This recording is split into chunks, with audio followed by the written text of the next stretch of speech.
কয়েক দিনের টানা বৃষ্টি, আর সেই বৃষ্টির ফলে শিলাবতী নদীর জল বেড়ে প্লাবিত পশ্চিম মেদিনীপুর জেলার ঘাটাল পৌর এলাকা। ইতিমধ্যেই ঘাটাল চন্দ্রকোনা রাজ্য সড়কের আরগোড়া চাতাল এলাকায় রাজ্য সড়কের উপর হাঁটু সমান জল দাঁড়িয়ে গেছে। অন্যদিকে ঘাটাল পৌরসভার 5, 6, 7, 8, 9 এবং 10 নম্বর ওয়ার্ড জলমগ্ন হয়ে পড়েছে। নৌকা ও ডিঙি করে চলছে যাতায়াত। পুজোর মুখে আবারও নতুন করে বন্যার আশঙ্কায় চরম দুশ্চিন্তায় ঘাটালের বানভাসী এলাকার মানুষজন।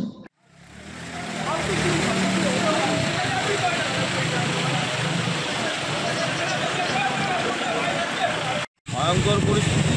পঞ্চগড় নদীর জল ছাপিয়ে ঘাটালের দিকে এসছে, আর শিলাবতীর জল তো যেভাবে পলাশটাপটি থেকে এসছে সেই 21 সালের মতো হয়ে যাওয়ার সম্ভাবনা আছে। রাজ্য সড়কে কতটা জল? রাজ্য সড়কে কতটা জল? সড়কে তো গাড়ি পারাপার হবে না। আর এই 1 নম্বর সামনেই তো পুজো, কিছু করার নেই। আমাদের তো এইখানে এরকম পরিস্থিতি হয়, নিচুর পূজাগুলায় প্রচণ্ড অসুবিধা করতে হবে, মানুষের উৎসব একটু কম হবে। আর কি সমস্যা হচ্ছে আপনাদের? সমস্যাই তো নিচুর যে দোকানগুলোয় বন্যা নিয়ন্ত্রণ না হলে তো এরকম প্রতি বছরই আঁকাচমকা মানুষের বহু ক্ষতি হচ্ছে। হঠাৎ এসে যাবে, একজনের কিছু মাল নষ্ট হবে, বহু কোটি টাকার নষ্ট হয়ে যাবে। সামনে পুজো, আমরা বন্যায় ভাসবো আর কী হবে, বাড়ির মধ্যে জল ঢুকে যাবে। কীভাবে যাতায়াত করছেন এখন? এখন তো পেরাচ্ছি, তারপরে আর কালকে থেকে পেরাই হয়নি সব, যেমন আমাদের শিয়াল চরিত্র ব্যাপার, নৌকা ডোঙা। সামনেই তো পুজো, আর সামনে পুজোটা কী হবে, আমাদের পুজোগুলো তো সবই একই জল পেলে আমাদের বাস্তব পরিস্থিতি, কিছু করার নেই।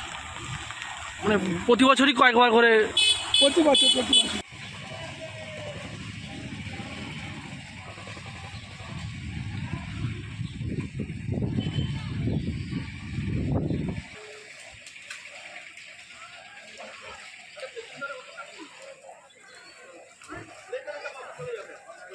আরও খবরের আপডেট পেতে সাবস্ক্রাইব করুন আমাদের ইউটিউব চ্যানেলটি আর বেল আইকনে ক্লিক করুন নোটিফিকেশনস পেতে।